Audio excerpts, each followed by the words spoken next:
nating lapo at saka pulahan. Yung huli natin kahapon yung kasama nung isang huli ko para hapong-hapon. Yan po, dideliver natin sa Maulawin.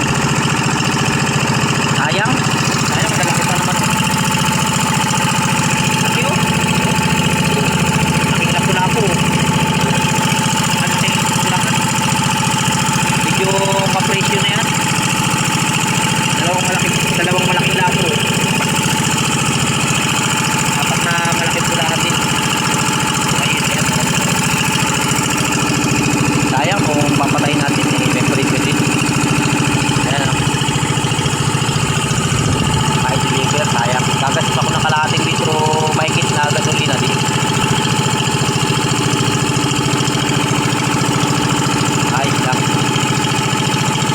Kahit gumastos ka ng kahit 1 litro pang gasolina.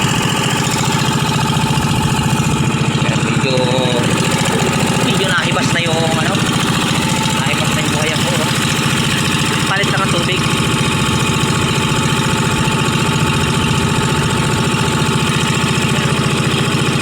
Medyo babaw pa ang ilog. Hilang alon. Hilang ang alon, no? Bukas yung buhayan ko para lagay na ako ng lagay, oh. Tapos limas naman ako ng limas. Ay, ayos.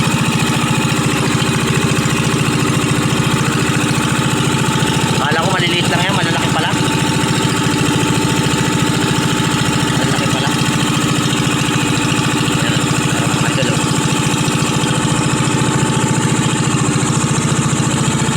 Mga nyo mga idol, yung magdidilibira pa niya ako saan. Ay, ano, ayun mo sabihin mo. Maulawin. Yan mga idol, makakili mo. Magdidilibira pa niya kung makakagkano ba yung huli natin kagabi. Yung huli ko kagabi isda, nabili na kagabi ang halaga 460. 460 yung halaga ng isda kagabi. 3 kilo lang yung bininta ko pang ulam na namin yung iba. Pero ito pa yung kasama. Yan mga idol. Magandang araw po mga idol. Ayan, magdideliver po ako ng ano, yung huli natin kahapon. Ayan, ito tayo dadaan sa gilid ng dagat lang. Ayan, dagat. Pasyal po kayo sa lugar namin idol. Ayan, kalmang-kalma. Kalmang-kalma ng dagat. Ito tayo ma-deliver sa kabila na yan mga idol.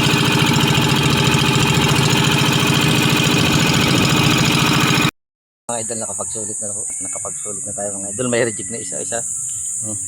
Isang lapo malaki-laki din, oh.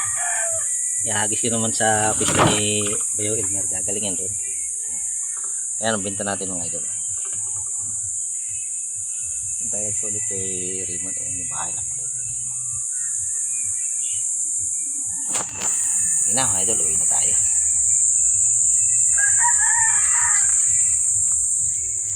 Baka malaglag pa naman yung binta.